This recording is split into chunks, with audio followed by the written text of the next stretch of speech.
eat and chat with me.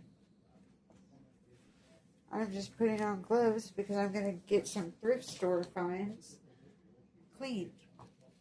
So I got this wet wash rag, some cleaner. I added water to this cleaner because it wasn't coming out, which was probably just, to use up what's left in there and to get it to come out because there was still some cleaner, but I couldn't get it to come out. And really, I just need water anyway and a little bit of cleaner, so it'll be fine. And if anything, I can add a little bit of this Clorox stuff I have. I'll show you. I'll go ahead and add it. I have it out already. Might as well add it. It's disinfectant. It's Lysol Clean and Fresh multi-surface cleaner, but it's also 99% viruses and bacteria it kills. But not when it's mixed with other cleaners, so we're going to dump this out.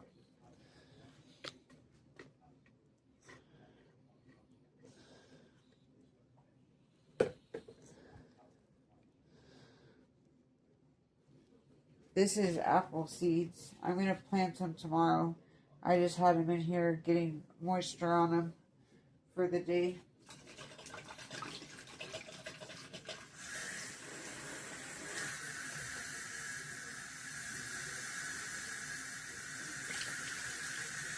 If you mix cleaners, not only is it dangerous, but it also cancels them out. So, say this Lysol is a disinfectant and a cleaner. Well, it'll continue to be a cleaner if I add other chemicals or add it to other chemicals and water or just other chemicals. But the disinfectant in it, the Lysol that kills 99.9% germs and viruses and bacteria, that will cancel out and will not work anymore if we add it to another chemical. If we add this Lysol to another chemical, it's going to cancel it out and it's not going to be a disinfectant anymore. Also, disinfectants have to sit on the surface for two minutes to sanitize and 5 to 10 minutes to disinfect. Sanitizing kills a lot of bacteria, but if you want to kill flu, staph, pneumonia, cold, if you want to kill viruses and germs like that, you have to leave most chemicals on the surface for at least 10 minutes wet. It can't dry. It cannot go dry, so you have to spray it enough. And like if I say I'm wiping it right now, we should actually spray them all down first and then go back and wipe them down after 10 minutes. Because who knows what was on these, you know what I mean? This is from a thrift store and they're really dirty, visibly dirty, so no telling what's on it. So we're going to want to spray disinfectant all over it. This is a disinfectant. COVID, only certain chemicals can kill COVID, flu, pneumonia, staph. But the ones that do kill stuff like that, viruses like that, germs like that, they have to stay on for a minimum of 2 minutes. The maximum, there is no maximum. Just don't let it dry. And I'm going to get this visibly dirty stuff off first. If it's visibly dirty, you want to clean the visibly dirty off and then you want to disinfect. Because if it's visibly dirty, you're not going to be able to disinfect at the same time. You got to clean the dirty off and then you disinfect. So we need to go through and wipe these down first anyway. So I was doing the right thing.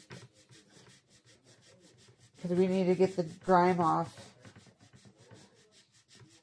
before it'll even disinfect.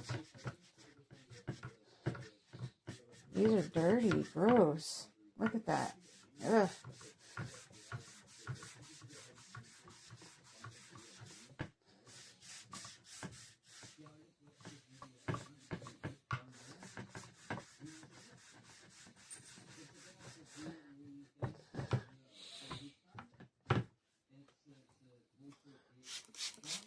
I'm just going to come over here and rinse my rag.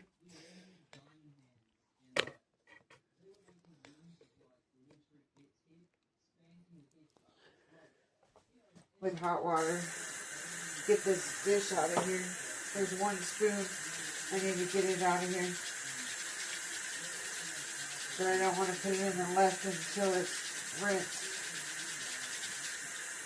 But I don't want to fuck around in here, or clean in here. Rinse my rag out in a sink with silverware, you know what I mean? Because that's gross.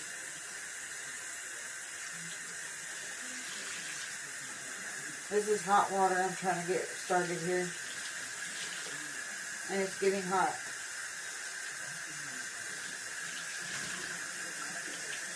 Okay. We might even want to put them in the sink. Honestly, what's the worst that could happen? It's probably better to do it in the sink than anywhere else. We can rinse it with water first. Let's see if I can get a better view give y'all a better view.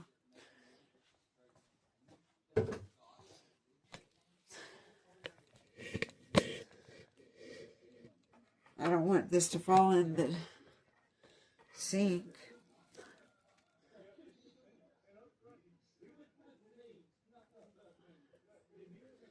Okay.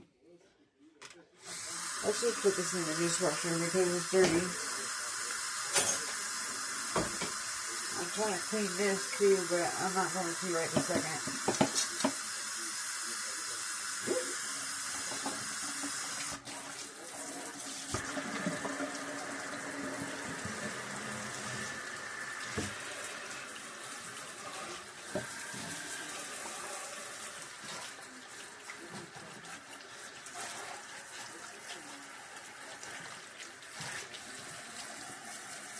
This is so gross. These are nasty.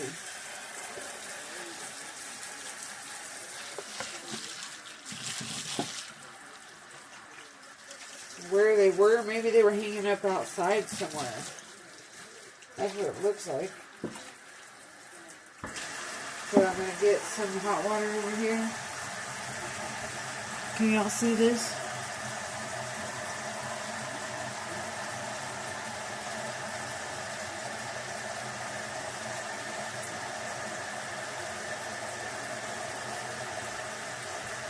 And I'm going to put some of this Lysol Clean.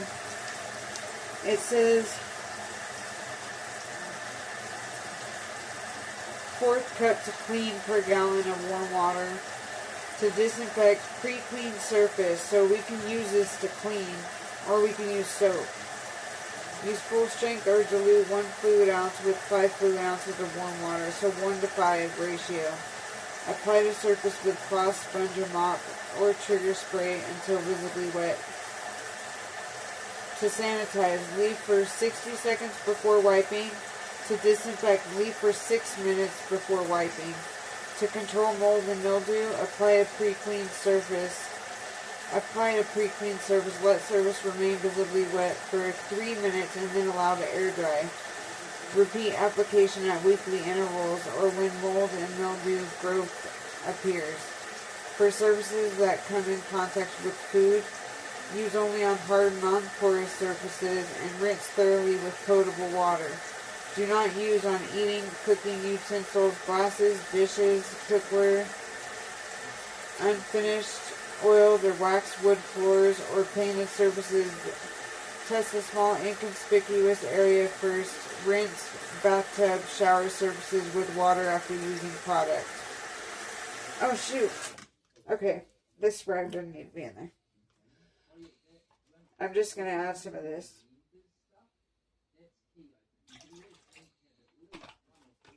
That's about a 1:5 ratio, 1 fluid ounce to 5.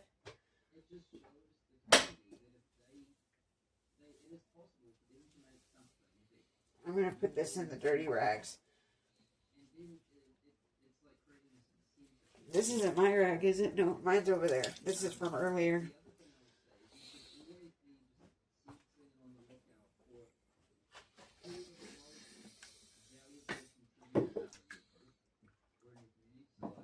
They float. Wood floats. helps. Duh. That's hot. It should be warm, not hot.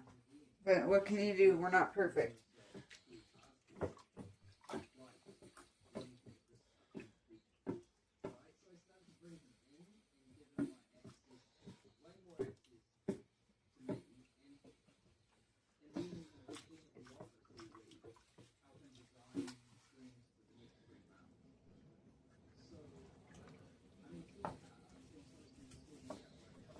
Am I recording?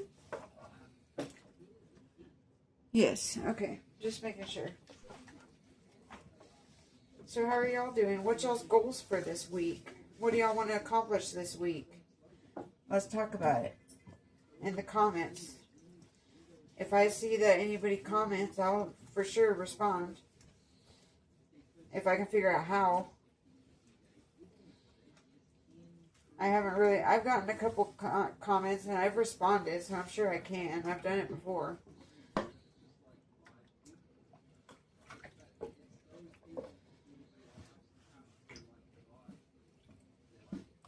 I've gotten like 1 or 2 comments and I responded.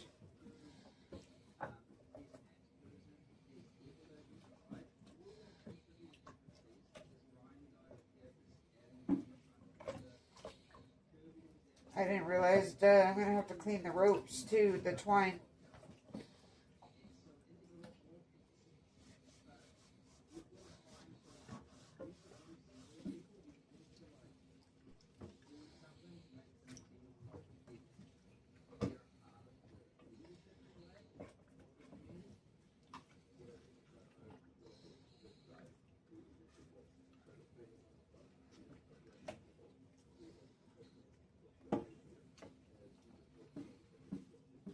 And really, I'm not even going to utilize this for what it says. I'm going to put primer over these. I'm going to sand them or strip them. I think sand them. Just not completely, but I'm going to sand them just to get an abrasion on them. And then I'm going to prime them. And then I'm going to paint them. And then I'm going to utilize rub-on transfers and or decoupage napkins and or, that's hot, I need different gloves.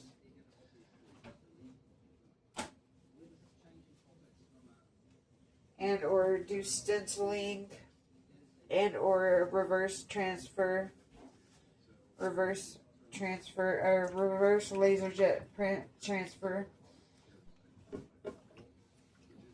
I already got the transfers that I've been wanting to do. I already got the laser jets printed out in reverse. I was able to figure out how to do it in reverse. Thank you, our Upcycled Life. Thank you. Because I was struggling trying to figure out how to do it. And then all of a sudden you came on your video and said, I have a video on how to do this. So I went straight out of there and I went to your channel, our Upcycled Life channel, and I typed in reverse transfers. And sure enough, she told me and showed me how to do it. Well, all of us.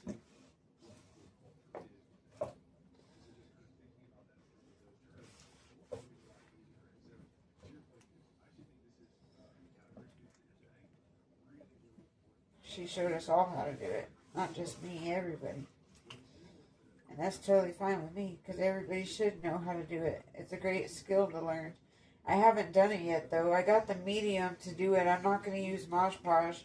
I'm going to use this other stuff. I forgot the name of it, but it's another brand, and it's the same type of stuff, but it's different. It's a different brand, so they made it a little different. And it supposedly works even better for rub-on transfers. But I don't know, because our Upcycled Life, she utilizes her own homemade chalk paint, which has plaster of Paris in it. And it's any kind of paint, acrylic or latex. And then I think it's like 1:1 or it's 1 to 0.5 ratio paint to plaster of Paris. And I think it holds up for like a month or a week if you don't use it all. That in that same setting, you know. But it makes chalk paint from those two ingredients, any kind of latex or acrylic paint, with half 1-to-half ratio of paint and plaster of Paris. Plaster of Paris is the half. So if you do a cup of acrylic or latex paint, one or the other, then you do half a cup of plaster of Paris. And plaster of Paris is cheap, and some paints can be really cheap too, especially if you go to the Oops, ask for Oops paint in the paint section where they make the paints at Home Depot. If you ask if they have any Oops paint today, say, hey, do you have any Oops paint today? You can find paint. A pint is $2 typically. A gallon is typically $9, and I don't know how much 5-gallon ones are because I haven't bought a 5-gallon one. But I'm sure it's probably 9 times 5, maybe like $40, maybe less, maybe $20. I don't know because I haven't bought it. But I'm sure that y'all can go to Home Depot and ask them if they have any Oops paint today. Because each day is a different day. Because Oops paint is either they mixed it wrong, like they made the wrong tint and the customer didn't like it, or the customer didn't like it even though they picked it out and they got it right. They didn't like it. Or the customer didn't come and pick it up and the time lapsed and it's too late for them to pick it up, so now they're selling it at a discount. That's the Oops paint.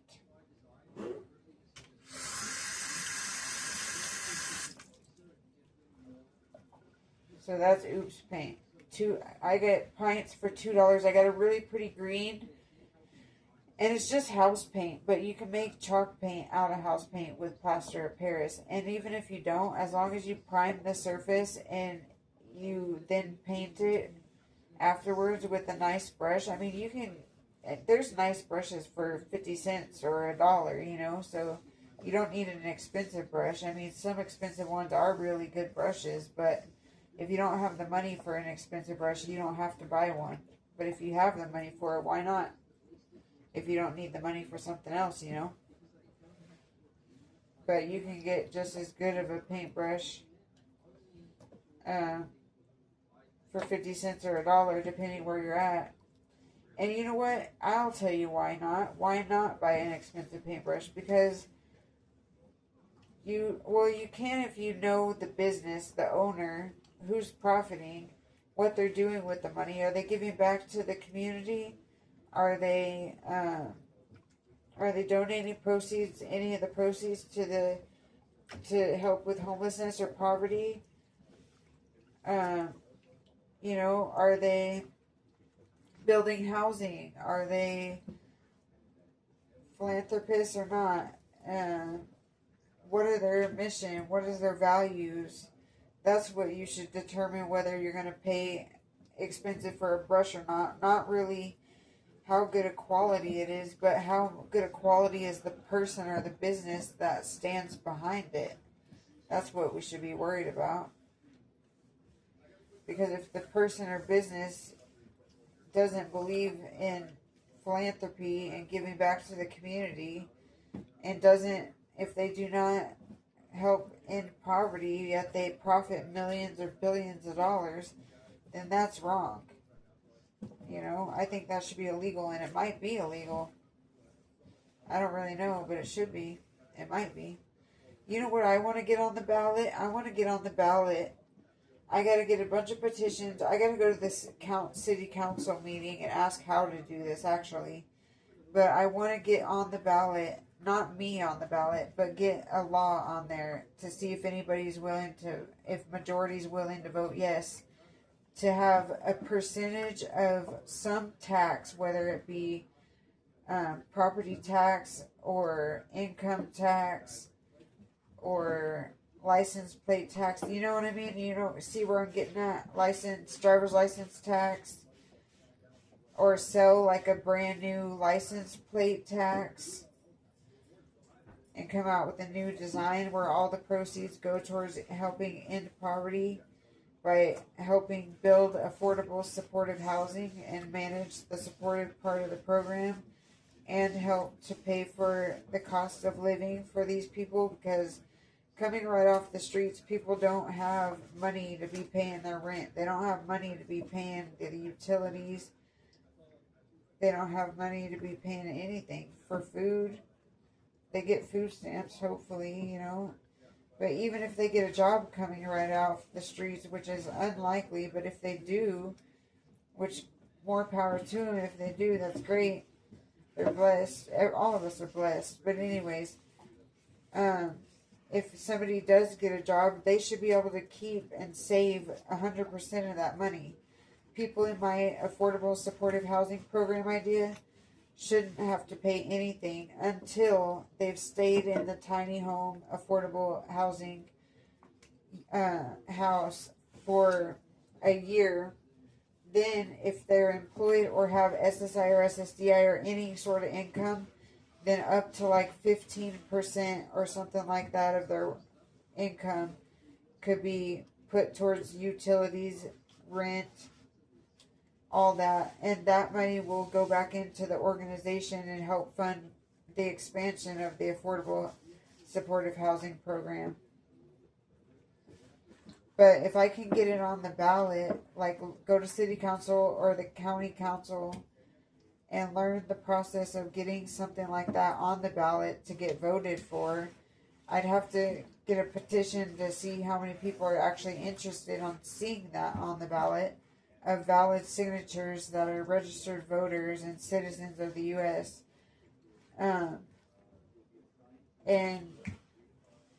get people on board to be willing to pay a small amount, because if we all pitch in like 0.04 for instance, or 0.03%, or you know what I mean, 0.03%, that's not a lot, but together it adds up. The county has like 500,000 people, I think. That's a lot of people. And if most people are working, for instance, if we do income tax from working, or if we do housing tax for home ownership, or make a new license plate, or get a driver's license fee, or make a new lottery ticket for Colorado Lottery, something like that, you know, then that adds up. That's a lot of money that could be raised for Colorado to give back and to help the people that are struggling with homelessness. It's a systemic challenge. It's not one thing. It's multiple things. And the main thing is not having support. So the greatest thing we can do is be a support for these people that are experiencing homelessness and that are at risk of homelessness. Because I want to also help people pay their rent for those who are at risk of homelessness but have housing. It's not just the affordable supportive housing for people experiencing homelessness, but I want to prevent homelessness too, because that's part of it.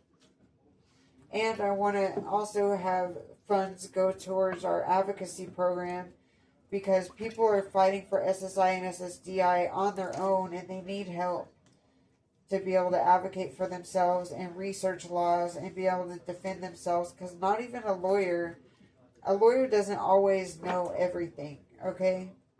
A lawyer doesn't believe in a lot of people's cases. They just say they'll be denied, you know, and they won't help fight for you or fight for us.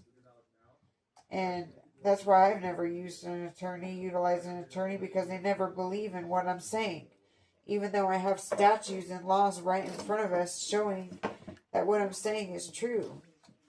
It's horrible, and I feel defeated, and I know everybody else probably does too that are going through this. And I know not everybody is going through this, but that's the thing. A lot of us are doing well, or at least not struggling severely. We have a house. Well, I don't, but most people have a house. They're married. They have a household. They have a job, they have a career, they have a business, they have a farm, things like that. And they can afford to give 0.03 in tax, whether that be of their property tax or their earned income, whether that be through entrepreneurship or whether that be through working a W-2 job. Or alternatively, I could not do this and we could just shut the whole thing down because nobody is donating. Nobody wants to donate. I mean, I take that back. Some people are donating. We're getting a few donations from Walmart employees. But most people don't want to donate. I posted the fundraiser so many times on Nextdoor, on Facebook. Nobody's donating. One lady, she started a fundraiser on behalf of Fundamental Traumatic for her birthday and raised $6. And I'm grateful for that. I am. Thank you so much. Another lady that I met at the library, she donated $20 when I outright asked her to donate. I didn't say how much, I just asked her to donate, but I had only donated $20 and I think she just matched what I paid. But either way, that's fine. And I'm glad that she donated because that got one of our fundraisers a few donations. But ongoing fundraising is hard because people don't want to donate. Most people don't want to donate. And in order to make a substantial difference, we need everybody to donate. Everybody to donate. To be able to afford supportive, affordable housing in the extent that I'm hoping to do, we're going to need substantial funding. And it's not going to be just me doing it. It's not going to be just, anybody doing it. It's not going to be just one person doing anything. It's not going to be just me. I'm not going to do this by myself. It's not my responsibility to take care of every homelessness experiencing person in this community. It's not my job to take it upon myself. But I will take it upon myself to lead this change and to lead the mission of helping people achieve better life experiences through opportunities that they could not otherwise access. I have lived experience. I know what it's like to be experiencing homelessness. I know what it's like to go through psychosis. I know what it's like to have nothing and no one and to only be harmed by the people in my life until eventually I got good friends in my life that got me the help I needed when I went in psychosis. But I'll tell that story briefly in a separate video, but because I was already writing about it, because I don't like speaking off the top of my head like this, because I always forget stuff, so I'm writing down an essay, and I'm going to read it in another video, like I do most of my videos, except when I'm cleaning and chatting, then that's different. It's off the top of my head. It's real, live, raw. But I'm writing about my experiences and how a lot of people have never had to experience this, but I have, and I know why I did. I had to experience the horrible things I experienced because I am strong enough and got through it. And because I got through it, I gained knowledge and wisdom and resourcefulness and skills that are unique to me, that are my purpose, so that whenever I could get out of it, I have these skills and resourcefulness and knowledge and wisdom so that I can help the people that are still going through it or currently going through what I once overcame. I did overcome homelessness. I'm in an apartment, but I don't own a home. I don't have a job. I do have a couple businesses and I have a nonprofit, but we're not getting any grants or any substantial grants or donations, so I cannot pay myself a salary yet. But I can eventually pay myself a salary as long as I'm earning it. The bylaws say I can. The board of directors say I can. And pretty much we have to have the funds. Because if we don't have the funds, how can I pay myself? I can't. So I have a job. I just don't get paid from it because there's no revenue. But 40 hours a week or more, I'm working on this organization and I'm helping people and I'm doing outreach and I'm making posts. I'm inspiring, uplifting, and empowering. I'm making a difference and I hope that y'all are too. And if you want to join me in this movement, the fight to end poverty, please comment in the comment section. Visit our channel and subscribe and like this video.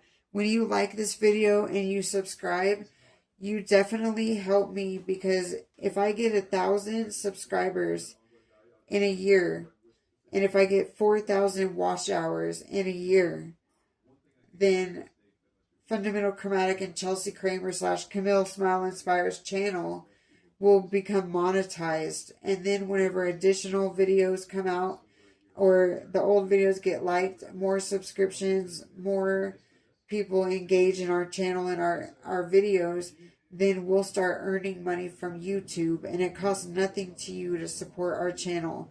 All you have to do is like, subscribe, and engage in the comments, and to watch our video from start to finish without skipping ahead, without, whatever, but watching it from start to finish. And then that counts as 1 view. And if you watch it again, that counts as 2 views. You know what I mean?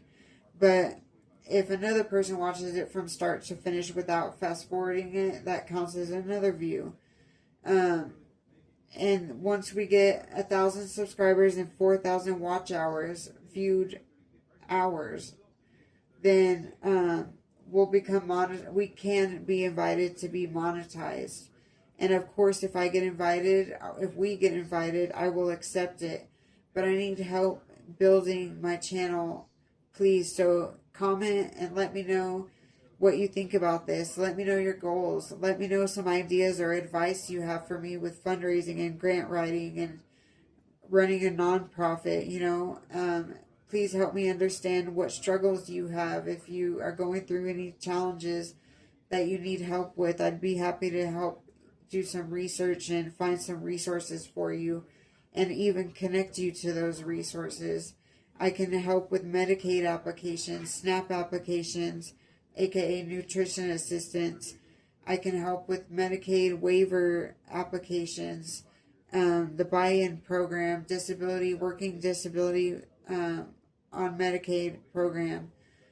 I can do a lot, and I'm really good at research. And I also am in my community. If you know me or know what community I'm coming from, I also own a cleaning business. I also have print-on-demand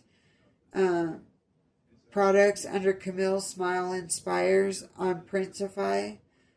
I also have a couple books out, a children's book and an adult book under Camille Smile Inspires on Amazon. And I make arts and crafts, and I'm posting them on eBay. So you can find me under Chelsea Kramer with a C. And thank you for watching this video. I won't keep you any longer. Thank you so much for hanging out with me and watching these disgusting panels.